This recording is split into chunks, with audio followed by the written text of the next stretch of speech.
नमस्कार दर्शकों, पंडित ज्योतिष चैनल में आप सभी का हार्दिक स्वागत है।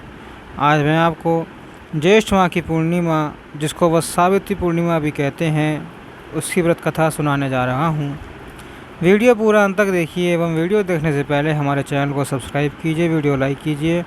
व्हाट्सएप, फेसबुक, इंस्टाग्राम एवं सभी प्रकार की सोशल नेटवर्किंग साइट्स पर हमारे वीडियो को अधिक से अधिक शेयर भी कीजिए और साथ ही सब्सक्राइब बटन के बराबर में जो बेल आइकन है उसको भी दबाकर ऑल नोटिफिकेशंस को ऑन कर लीजिए, जिससे कि सनातन धर्म से संबंधित सभी प्रकार की जानकारी एवं वीडियो आपको मुफ्त में एवं समय से प्राप्त हो सके। दर्शकों, वैसे तो साल में कुल 12 या 13 पूर्णिमा आती हैं, लेकिन ज्येष्ठ पूर्णिमा का अपना विशेष महत्व माना जाता है।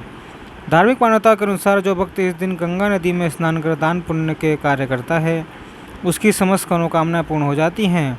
इतना ही नहीं, पितृदोष से मुक्ति पाने के लिए भी ये पूर्णिमा खास मानी जाती है। तो आइए आप कथा शुरू करते हैं। ज्येष्ठ पूर्णिमा की कथा के अनुसार प्राचीन काल में राजा अश्वपति के घर कई सालों बाद एक पुत्री ने जन्म लिया, जिसका नाम सावित्री रखा गया।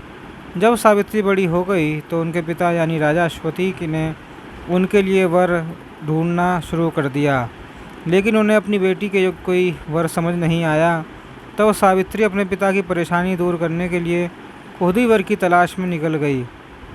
फिर एक दिन उसकी नज़र सत्यवान पर पड़ी और उन्होंने सत्यवान को मन ही मन अपना वर चुन लिया।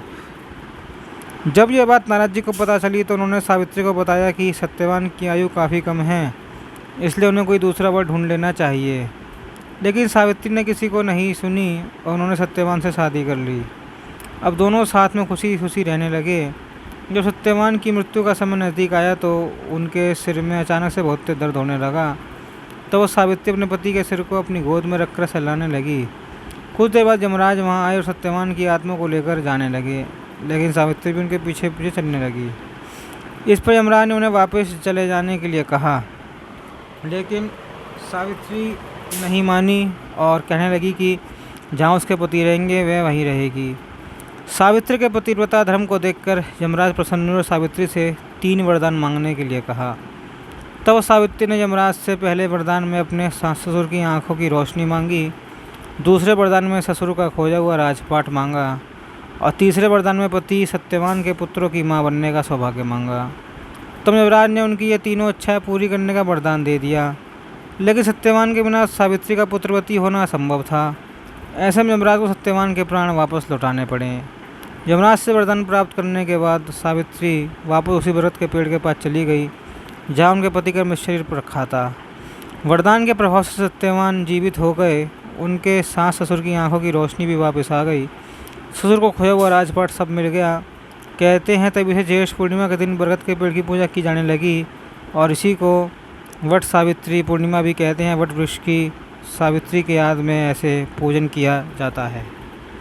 तो दर्शकों, ये थी ज्येष्ठ माह वट सावित्री व्रत पूर्णिमा की कथा। वीडियो कैसा लगा कमेंट बॉक्स में बताएं